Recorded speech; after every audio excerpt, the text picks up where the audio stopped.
The Last Vehicle. In the autumn of 1986, a conference in New York brought together a number of European scholars, including Jean Baudrillard and Paul Virilio, to, literally, look back on the end of the world, where the world was never more than an image and a regulative idea, a normative concept for planning and implementing a global society. The symposium was divided into three parts: Phantasms of the End of the World, which featured Baudrillard, Concepts of the End of the World, and Beyond Apocalypse, which featured Virilio. Virilio's contribution to the international seminar is reprinted in its entirety here. Semiotext published the proceedings of the conference, translated by David Antal in 1989 in the Foreign Agent series, with all of the participants named on the front cover, and two of their number, Christoph Wolff and Dietmar Kamper, listed as the actual editors of the volume. Although the editors agreed that it was not the physical end of the world that they were all anticipating at the conference, they were convinced that it was the imaginary end, relying on the evidence of a mid-1980s obsession with the last moment and the great acceleration of all the trends pointing to the destruction of existing conditions, a culture which seemed to indicate the inevitable end of the world. The editors further claim that the contributors to this volume are intent on furthering and accelerating the fundamental thought processes involved, so as to conceive of an extraterrestrial vantage point and develop a historical type of anthropology and cosmology. Virilio plays, in his contribution, with the idea of the last, but his part in the conference project was considerably less apocalyptic than many others, especially Jean Baudrillard, who famously proclaimed in New York that time can slow as it nears its end, and the year 2000, in a certain way, will not take place. A longer version of Virilio's The Last Vehicle was later published as one of the chapters in L'Inertie Polaire, published in 1990 by Christian Bourgeois. The Last Vehicle, from Looking Back on the End of the World, trans. David Antal, New York, Semiotext, 1989. Tomorrow, learning space will be just as useful as learning to drive a car. Werner von Braun. In Tokyo, there is a new indoor swimming pool, equipped with a basin of intensely undulating water in which the swimmers remain on the same spot. The turbulence prevents any attempt to move forward, and the swimmers must try to advance just to hold their position, like a kind of home trainer or conveyor belt on which one moves in the direction opposite that of the belt. The dynamics of the currents in this Japanese pool have the sole function of making the racing swimmers struggle with the energy passing through the space of their mutual encounter, an energy that takes the place of the dimensions of an Olympic pool, just as the belts of the home trainer have been replacing stadium racetracks. The person working out in such cases thus becomes less a moving body than an island, a pole of inertia. Like a theatre set, everything is focused on the stage. Everything occurs in the special instant of an act, an inordinate instant, offering a substitute for expanses and long stretches of time. Not so much a golf course, but a video performance. Not so much an oval track, but a running simulator. Space is no longer expanding. Inertia replaces the continual change of place. Moreover, one observes a quite similar trend in museographic presentation.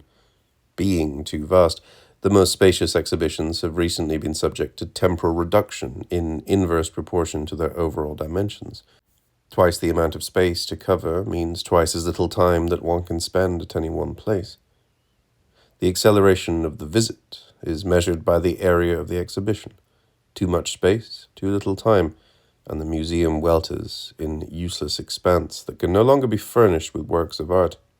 In any case, probably because the latter still tend to sprawl, to make a show of themselves, to pour themselves into these vast and utterly uninviting surfaces, just like the grand perspectives of classical period.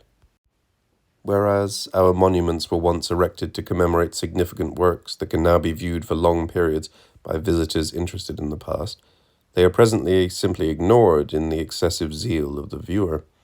This amateur who seems to have to be forced to fixate for more than only a moment, for the more impressive the size of the volumes presented, the quicker he tries to escape. We are talking about the monument of a moment in which the work tends to disappear without a trace more than expose itself.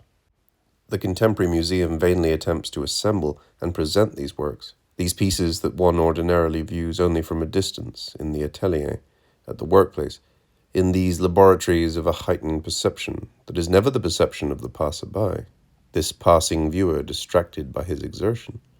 With regard to this perspective of retention, of the restriction of the time to pass through, of passing by, we should point out yet another project. It concerns a miniaturized reconstitution of the State of Israel, where, in complete safety and with a minimum of physical movement, visitors can marvel at the exact copy of the Holocaust Museum, a small section of the Wailing Wall, and the miniaturized reconstitution of the Sea of Galilee, created with a few cubic meters of water from the original. Seizing this opportunity, the directors of this institution could perhaps complete it by exhibiting electronic components, products of Israeli industry. This extraterritorial manifestation could be sighted in Douarnenez, on Tristan da Cunha, as soon as this group of islands is finally seceded by France to the Hebrew state. Even if this utopia does not really come to be, it nevertheless reveals in exemplary fashion this Tellurian contraction, this sudden overexposure now befalling the expansion of territories, the surfaces of the vastest objects, and the nature of our latest displacement. Displacement in place, the advent of an inertia that is what has always been the still frame for the film as far as the landscape through which we walk is concerned. Also, the advent of a final generation of vehicles, of means of communication for distances that have nothing in common with those associated with the revolution of transport anymore, as if the conquest of space ultimately confirmed the conquest of the mere images of space. If in fact the end of the 19th century and the beginning of the 20th experienced the advent of automotive vehicle, the dynamic vehicle of the railroad, the street, and then the air, then the end of this century seems to herald the next vehicle, the audio-visual one, a final mutation, static vehicle, substitute for the change of physical location and extension of domestic inertia, a vehicle that ought at last to bring about the victory of sedentariness, this time an ultimate sedentariness. The transparency of space, of the horizon of our travels, of our racing, thus ought to be followed by this cathodic transparency, which is only the successful realization of the discovery of glass some 4,000 years ago, of iron 2,000 years ago, and that glass showcase, that puzzling object that has constituted the history of urban architecture from the Middle Ages down to our own times, or, more precisely, down to the most recent realization of this electronic glass case, that final horizon of travel, of which the most developed model is the flight simulator. That is also made obvious by the latest developments in amusement parks, those laboratories of physical sensations with their slides, catapults, and centrifuges, reference models for training and flight personnel and for astronauts. In the opinion of the very people responsible, even vicarious pleasure is becoming collective experimentation with mere mental and imaginary sensations. In the previous century, the leisure park became the theatre of physiological sensations to a working population for which many different physical activities had become things of the past. Thereafter, the leisure park prepared to become the scene of mere optical illusions, the place for a generalization of simulation, fictitious movements that can create in each person an electronic hallucination or frenzy, loss of sight following upon the loss of physical activities in the 19th century. Analogous to dizziness and the unusual calling of gymnasts, it is nevertheless true that the panoramas, dioramas, and other cinematographies smooth the way toward the panorama, to Géode, a hemispheric movie anticipated by Grimoire Sanson's balloon cinerama. They are all old forms of our present audiovisual vehicles, whose forerunners were made more precise by the American Hales tours. After all, a few of them were actually funded by the railroad companies between 1898 and 1908. Remember that these films, which were shot on a panoramic platform either from a locomotive or from the rear of the train, were ultimately shown to the public in halls that were exact imitations of the railroad cars of that epoch. Some of these short films were made by Billy Bitzer, the future cameraman of D.W. Griffith. At this point, however, we must return to the origins of kinematic illusion, to the Lumière brothers, to the 1895 film L'entrée d'un train en gare de la Ciotat, and above all to the spring of 1896, when the very first travelling shot was invented by Eugène Promiot. In Italy that I first had the idea of shooting panoramic film, when I arrived in Venice and took a boat from the train station to the hotel on the Grand Canal, saw the banks recede from the skiff, and I thought that if the immovable camera allowed moving objects to be reproduced, then one could perhaps also invert this statement, and should try to use the mobile camera to reproduce immovable objects. So I shot a reel of film, which I sent to Lyon with a request to hear what Louis Lumière thought of this experiment. The answer was encouraging. To comprehend the significance of this introduction of the mobile camera, or to put it another way, the first static vehicle, we must again look back at the course of history. Disregarding for the moment Nadar's aerostatic negatives, 1858, which were indeed the origin of cinematic weightlessness, one must wait until 1910 to find the first aeronautic film taken on board a Farman airplane. The now traditional travelling vehicle, which was mounted on tracks and which is inseparable from the contemporary cinema, came about 4 years later during the shooting of Cabiria by Giovanni Pastroni. For memory's sake, let us also mention the trains of agitprop between 1918 and 1925, and the use of train travel in the work of Ziga Vertov. He joins Moscow's film committee in the spring of 1918, waiting until 1923 in order to promote the founding of a cinematographic automobile department that would provide cars in emergencies, if needed, to film important events. The cars are thus predecessors of the mobile video productions of television. With this use of transport, this combination of the automotive and the audiovisual, our perception of the world inevitably changes. The optical and the cinematic blend. Albert Einstein's theory, subsequently to be called the special theory of relativity, appears in 1905. It will be followed about 10 years later by the general theory of relativity. To make them more understandable, both take recourse to the metaphor of the train, streetcar, and elevator, vehicles of a theory of physics that owes them everything, or, as people will see, almost everything. The revolution of transport will coincide with a characteristic change of arrival, with the progressive negation of the time interval, the accelerated retention of the time of passage that separates arrival and departure. Spatial distance suddenly makes way for mere temporal distance. The longest journeys are scarcely more than mere intermissions. But if, as already shown, the 19th century and a large part of the 20th really experienced the rise of the automotive vehicle in all its forms, this mutation of it is by no means completed. As before, except now more rapidly, it will make the transition from the itinerancy of nomadic life to inertia, to the ultimate sedentariness of society. Contrary to all appearances, the audiovisual vehicle has indeed prevailed since the 1930s, with the radio, television, radar, sonar, and emerging electronic optics. First during the war, then, despite the massive development of the private car, after the war, during peace, during this nuclear peace, which will experience the information revolution, the telematic informatics that are tightly linked with the various policies of military and economic deterrence. Since the decade from 1960 to 1970, what really counts does not occur through the customary communication channels of a given geographic region, hence the deregulation of rates, the deregulation of transport in general, but rather in ether, in the electronic ether of telecommunications. From now on, everything will happen without our even moving, without us even having to set out. The initially confined rise of the dynamic, at first mobile, then automotive vehicle, is suddenly followed by the generalized rise of pictures and sounds in the static vehicles of the audiovisual. Polar inertia is setting in.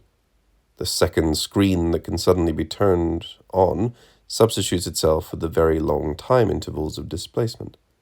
After the ascendance of distance/time in the 19th century to the disadvantage of space, it is now the ascendance of the distance/speed of the electronic picture factories.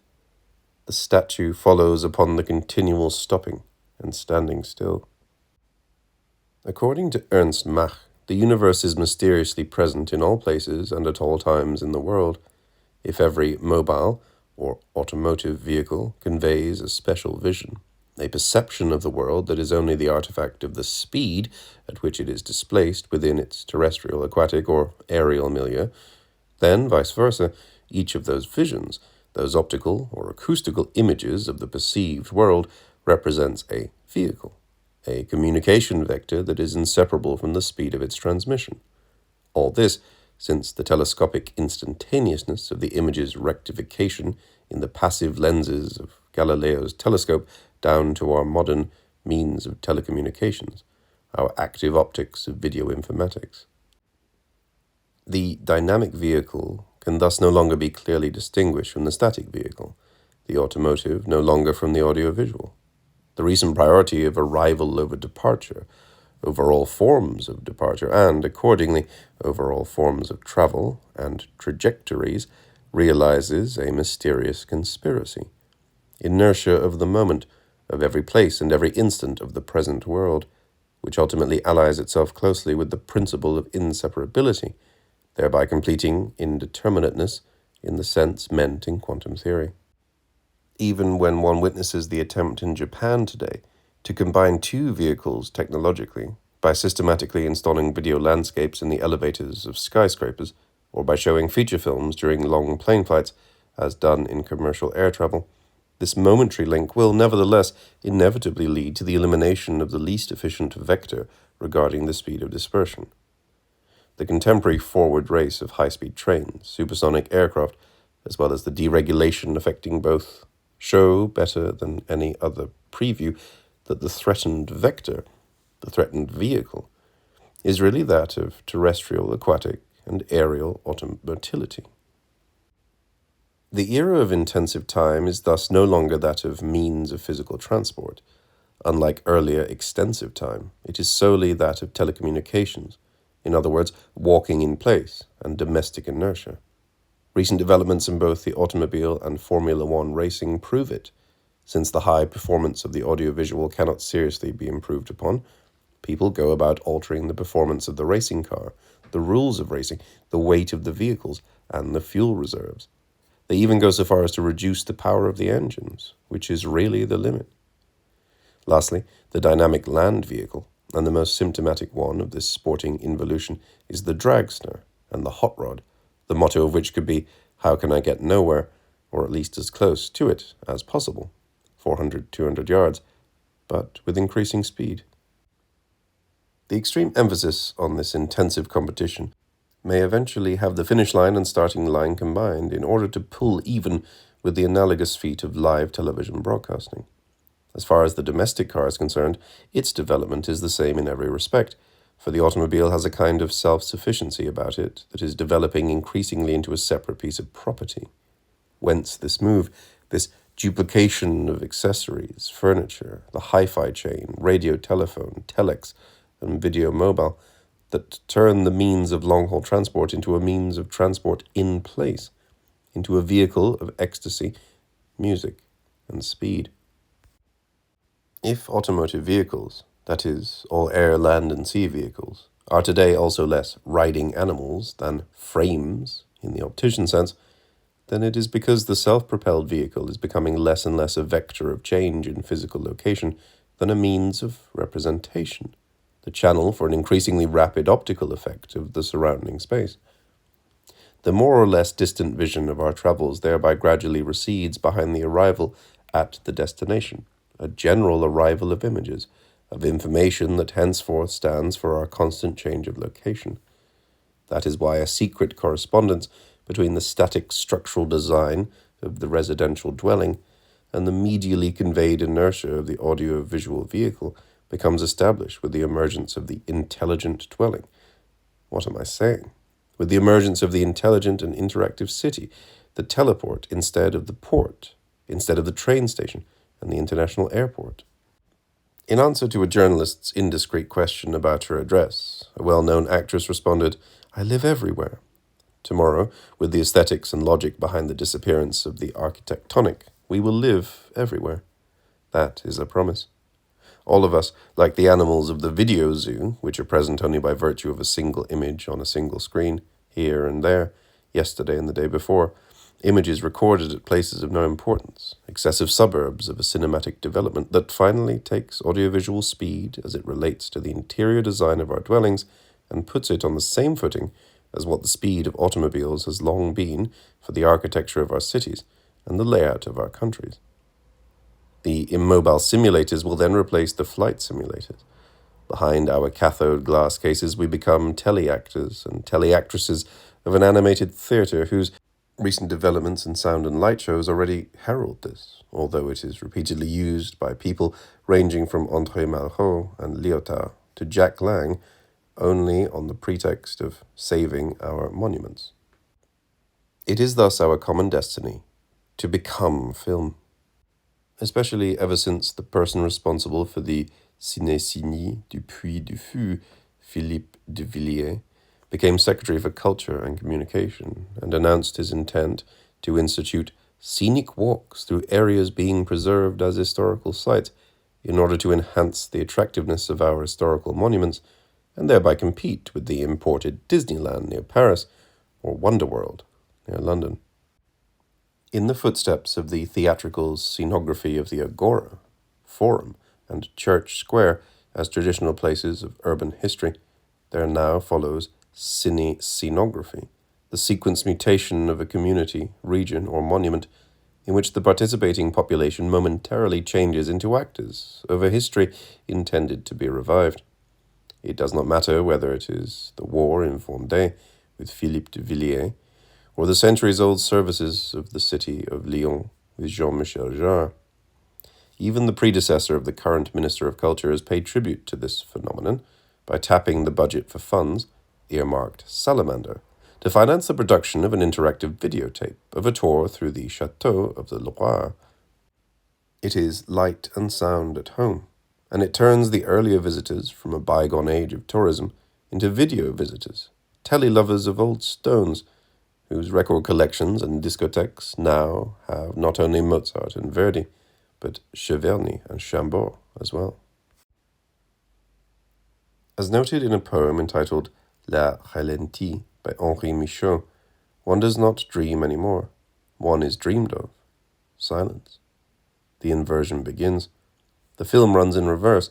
Water flows back into the bottle. We walk backwards, but faster and faster. The involution leading to inertia accelerates, up to our desire, which ossifies in the increasingly distinct medial distancing. After the whores of Amsterdam in the display windows, after the striptease of the 1950s and the peep show of the 1970s, we have now arrived at video pornography. The list of mortal sins in the Rue Saint-Denis is confined to the names of the new image technologies like Betacam, VHS, and Video 2000 in the expectation of erotic automatism of the vision machine. The same is happening with military confrontation. After the home trainer for the pilots in the First World War, the swivel chair for training pilots in the Second World War, and NASA's centrifuge for future astronauts, which is a reality test for the ability or inability to become accustomed to weightlessness, we have for 10 years been witnessing the development of increasingly sophisticated and powerful simulators for the advocates of supersonic flight. Projection domes up to 9 yards in diameter and more, a geode for a single man, the most developed of which will have a field of vision of up to almost 300 degrees because the pilot's helmet will comprise an optical system for expanding the retina. To enhance realism even more, the person who practices here will don inflatable overalls that simulate the acceleration pressure related to the Earth's gravity. The essential is yet to come, though, for tests are being run on a simulation system that is derived from the oculometer and that will finally liberate us from the spheric video screen. The presentation of the images from aerial combat will be projected directly into the pilot's eyeballs with the aid of a helmet fitted with optic fibers. This phenomenon of hallucination approaches that of drugs, meaning that this practice material denotes the future disappearance of every scene, every video screen, to the advantage of a single seat, siège, in this case, though a trap, siège, piège, for an individual whose perception is programmed in advance by the computing capabilities of a computer's motor of inference. Before this future model of a static vehicle is invented, I think it would be appropriate to reconsider the concept of energy in the engine. Even though physicists still distinguish between two aspects of energetics, potential and kinetic energy, with the latter setting off motion, one should, 80 years after the invention of the travelling in the movies, perhaps add a third, the kinematic energy, resulting from the effect that motion and its more or less great velocity has on ocular, optic, and optoelectronic perception. In this sense, the contemporary industry of simulation seems like a realization of this latter energy source. The computational speed of the most recent generation of computers approximates a final type of engine, the cinematic engine. But the essential would not yet be said if we did not return to the primacy of time over space, a primacy best expressed today by the primacy of arrival, which is momentary, over departure. If the profundity of time is greater today than that of the field, then it means that earlier notions of time have changed considerably.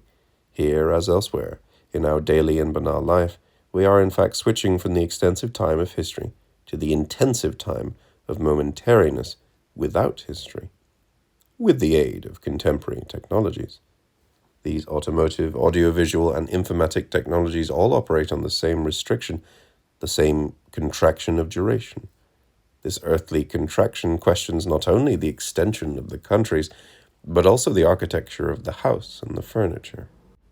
If time is history, then velocity is only its hallucination that ruins any expansion, extension, and any chronology. This spatial and temporal hallucination, which is the apparent result of the intensive development of cinematic energy, of which the audiovisual vehicle would be the motor today, just as the mobile vehicle and, later, the automotive vehicle were for kinetic energy yesterday, these synthetic images ultimately displacing the energies of the same name that were invented in the previous century.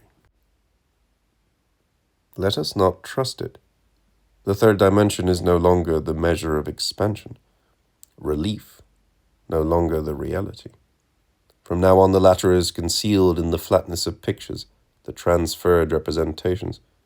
It conditions the return to the house's state of siege, to the cadaver-like inertia of the interactive dwelling. This residential cell that has left the extension of the habitat behind it, and whose most important piece of furniture is the seat, siège, the ergonomic armchair of the handicapped's motor, and, who knows, the bed, a canopy bed for the infirm voyeur, a divan for being dreamt of without dreaming, a bench for being circulated without circulating.